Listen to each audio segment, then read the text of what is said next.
ತುಮಕೂರು ಜಿಲ್ಲೆಯಲ್ಲಿ ಹೆಚ್ಚಾಗಿದೆ ಹೇಮಾವತಿಯ ಕಿಚ್ಚು. ಹೋರಾಟಗಾರರ ವಿರುದ್ಧ ಎಫ್ಐಆರ್ ದಾಖಲಾಗಿದೆ. ಈಗಾಗಲೇ ಎಫ್ಐಆರ್ ಹಾಕಿದ್ದಕ್ಕೆ ತೀವ್ರ ಆಕ್ರೋಶವೂ ಕೂಡ ವ್ಯಕ್ತವಾಗಿದೆ.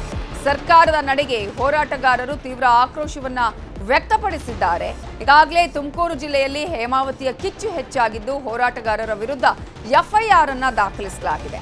ಎಫ್ಐಆರ್ ಹಾಕಿದ್ದಕ್ಕೆ ಸರ್ಕಾರದ ಈ ನಡೆಗೆ ಹೋರಾಟಗಾರರು ತೀವ್ರ ಆಕ್ರೋಶವನ್ನ ವ್ಯಕ್ತಪಡಿಸಿ ನಾಳೆ ಅಥವಾ ನಾಡಿದ್ದು ಮತ್ತೊಂದು ಸಭೆಗೂ ಇದೀಗ ತಯಾರಿಯನ್ನ ಮಾಡಿಕೊಂಡಿದ್ದಾರೆ. ಹಾಗಾದ್ರೆ ಮುಂದಿನ ಹೋರಾಟ ಯಾವ ರೀತಿ ಆಗಿರಬೇಕು, ಹೋರಾಟದ ಸ್ವರೂಪ ಹೇಗಿರಬೇಕು ಅನ್ನೋದರ ಬಗ್ಗೆ ರೂಪುರೇಷೆಯನ್ನ ಮಾಡಲಿದ್ದಾರೆ. ಈ ಹಿನ್ನೆಲೆಯಲ್ಲಿ ಚರ್ಚೆಯನ್ನ ನಡೆಸಲಿದ್ದಾರೆ. ಈಗಾಗಲೇ ರೈತರೋ ಸರ್ಕಾರವೋ ನೋಡೋಣ ಅನ್ನುವಂತಹ ಸವಾಲನ್ನ ಕೂಡ ಹಾಕಿದ್ದಾರೆ. ಮಾಗಡಿ ರಾಮನಗರಕ್ಕೆ ನೀರು ಬಿಡಲೇಬಾರದು ಅನ್ನುವಂತಹ ತೀರ್ಮಾನವನ್ನ ಈಗಾಗಲೇ ಕೈಗೊಂಡಿದ್ದಾರೆ. ಅದೇ ಕಾರಣಕ್ಕಾಗಿ ಮೊನ್ನೆ ಅಷ್ಟು ದೊಡ್ಡ ಮಟ್ಟದ ಬೃಹತ್ ಹೋರಾಟವನ್ನ ಕೂಡ ಮಾಡಿರೋದು. ಕಾಮಗಾರಿ ಈಗ ತಡೆ ನೀಡಲಾಗಿದೆ. ಈಗ ತಾತ್ಕಾಲಿಕವಾಗಿ ಕಾಮಗಾರಿ ತಡೆಯನ್ನ ಮಾಡಲಾಗಿರೋದು. ಕಾಮಗಾರಿ ತಡೆಗೆ ಪಕ್ಷಾತೀತವಾಗಿ ಹೋರಾಟಕ್ಕೆ ತೀರ್ಮಾನವನ್ನ ಕೈಗೊಂಡಿದ್ದಾರೆ. ಹೇಮಾವತಿ ವಿವಾದದ ಬಗ್ಗೆ ಇವತ್ತು DCM DK Shivakumar press meet ಅನ್ನ ಮಾಡಲಿದ್ದಾರೆ. ಅವರಿಗಾಗಲೇ ಹೇಳ್ತಾ ಇದ್ರು, ಅಂದ್ರೆ ಪರಮೇಶ್ವರ ಆಗಿರ್ಬೋದು, ಆ ಭಾಗದ ಶಾಸಕರು ಸಚಿವರುಗಳ ಜೊತೆ ಮಾತನಾಡಿ ಇದಕ್ಕೆ ಯಾವುದೇ ರೀತಿಯಾದಂತಹ ಅನಾಹುತಗಳ ಆಗದ ಹಾಗೆ ಜನರ ಜೊತೆಗೆ ಮಾತನಾಡಿ ಕಾಮಗಾರಿಯನ್ನ ಮುಂದುವರಿಸುವ ವಿಚಾರದ ಬಗ್ಗೆ ತೀರ್ಮಾನ ಕೈಗೊಳ್ತೀವಿ ಅನ್ನುವ ಮಾತನ್ನ ಹೇಳ್ತಾ ಇದ್ರು. ಇದೇ ವಿಚಾರಕ್ಕೆ ಸಂಬಂಧಪಟ್ಟ ಹಾಗೆ ಇನ್ನಷ್ಟು ಡೀಟೇಲ್ಸ್ ಅನ್ನ ಕೊಡೋದಕ್ಕೆ ನಮ್ಮ ರಿಪೋರ್ಟರ್ ವಿಠಲ್ ಈಗ ನೇರ ಸಂಪರ್ಕದಲ್ಲಿ ಜಾಯ್ನ್ ಆಗಿದ್ದಾರೆ. ವಿಠಲ್, ಈಗಾಗಲೇ ಒಂದ್ ಕಡೆ ಬೃಹತ್ ಹೋರಾಟ, ಮತ್ತೊಂದು ಕಡೆ ಈಗಾಗಲೇ ರೈತರುಗಳು ಶಾಸಕರ ಮೇಲೆ ಎಫ್ಐಆರ್ ದಾಖಲಾಗ್ತಾ ಇರುವಂತದ್ದು. ಇಂತಹ ಸಂದರ್ಭದಲ್ಲಿ ಇದೀಗ ರೈತರುಗಳ ನಿರ್ಧಾರ ಏನು, ಯಾವ ರೀತಿ ತೀರ್ಮಾನ ಕೈಗೊಳ್ಳುವ ಸಾಧ್ಯತೆ ಇದೆ?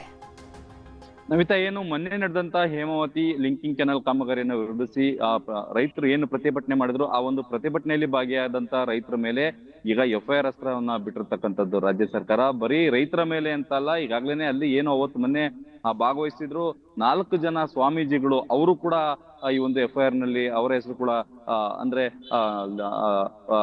ಸೇರ್ಕೊಂಡಿರತಕ್ಕಂಥದ್ದು. ಅಲ್ಲಿ ಸ್ಪಷ್ಟವಾಗಿ ಹೇಳಿದರೆ ಸ್ವಾಮೀಜಿಸ್ ಅಂಡ್ ಅದರ್ಸ್, ಅಂದ್ರೆ ಅಲ್ಲಿದ್ದಂತ ಸ್ವಾಮೀಜಿಗಳು ಎಲ್ಲರಿಗೂ ಕೂಡ ಅದು ಅಪ್ಲೈ ಆಗಂತ ಒಂದು ವರ್ಡ್ ಅನ್ನ ಹಾಕಿರ್ತಕ್ಕಂಥದ್ದು. ಜೊತೆಗೆ 11 ಎಫ್ಐಆರ್ ಗಳನ್ನ ಸದ್ಯಕ್ಕೆ ಇಲ್ಲಿವರೆಗೂ ಕೂಡ ಹಾಕಿರ್ತಕ್ಕಂಥದ್ದು. 11 ಎಫ್ಐಆರ್ ನಲ್ಲೂ ಕೂಡ ಸಾಂಕೇತಿಕವಾಗಿ ಫಸ್ಟ್ ಟೇಬಲ್ ನಲ್ಲಿ 4 ಜನರನ್ನ ತೋರಿಸಿದ್ರೆ, ಅದಾದ ನೆಕ್ಸ್ಟ್ ಕಾಲಮ್ ನಲ್ಲಿನೇ ಅದರ್ಸ್ ಅಂತ ಹೇಳಿ 80 to 100 ಮೆಂಬರ್ಸ್ ಅಂತ ಹೇಳಿ ತೋರಿಸಿರ್ತಕ್ಕಂಥದ್ದು. ಹಂಗಂತ ಹೋದ್ರೆ ನಿಜಕ್ಕೂ ಸುಮಾರು ಇದು 600ರಿಂದ 700 ಮಂದಿ ರೈತರ ಮೇಲೆ ಇದೊಂದು ಎಫ್ಐಆರ್ ಆಗುವಂತ ಸಾಧ್ಯತೆ ಇದೆ. ಈಗಾಗ್ಲೇನೆ ಈ ಒಂದು ಎಫ್ಐಆರ್ ನ ಖಂಡಿಸಿ ಅದರಲ್ಲೂ ಕೂಡ ರೈತರು ನಮ್ಮ ಮೇಲೆ ಯಾವ್ದು ಬೇಕಾದ್ರೂ ಎಫ್ಐಆರ್ ಆಗಿ ನಾವು ಜೈಲಿಗೆ ಬೇಕಾದ್ರೂ ಹೋಗಕ್ ರೆಡಿ ಇದ್ದೀವಿ, ಆದ್ರೆ ಸ್ವಾಮೀಜಿಗಳ ಮೇಲೆ ಎಫ್ಐಆರ್ ಆಗಿರ್ತಕ್ಕಂಥದ್ದು ರಾಜ್ಯ ಸರ್ಕಾರದ ನಾಚಿಕೆಗೇಡಿನ ಸಂಗತಿ ಇದು.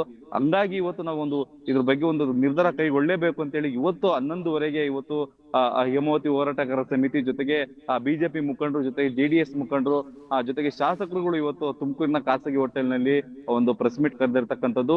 ಅಲ್ಲಿ ತಮ್ಮ ರೂಪುರೇಷೆಗಳು ನಾಳೆ ಅಥವಾ ನಾಡಿದ್ದು ಯಾವ ರೀತಿ ಒಂದು ಹೋರಾಟ ಮಾಡ್ಬೇಕು, ಪೊಲೀಸ್ ಇಲಾಖೆ ವಿರುದ್ಧ ಯಾವ ರೀತಿ ಹೋರಾಟ ಮಾಡ್ಬೇಕು, ಎಫ್ಐಆರ್ ನ ಕ್ವಾಶ್ ಮಾಡಿಸ್ಕೊಳ್ಳೋ ವಿಚಾರದಲ್ಲಿ ಯಾವ ರೀತಿ ಹೋರಾಟ ಮಾಡ್ಬೇಕು, ಜೈಲ್ಗೆ ರೆಡಿನಾ ಅಥವಾ ಈ ಒಂದು ಹಂತದಲ್ಲಿ ಎಫ್ಐಆರ್ ಗೆ ಎದುರು ಕೈ ಬಿಡ್ತಾರ ಈ ಒಂದು ಹೋರಾಟನ, ಎಲ್ಲಾ ವಿಚಾರದಲ್ಲೂ ಕೂಡ ಇವತ್ತು ಚರ್ಚೆ ಆಗುವಂತ ಸಾಧ್ಯತೆ ಇದೆ ನವಿತಾ.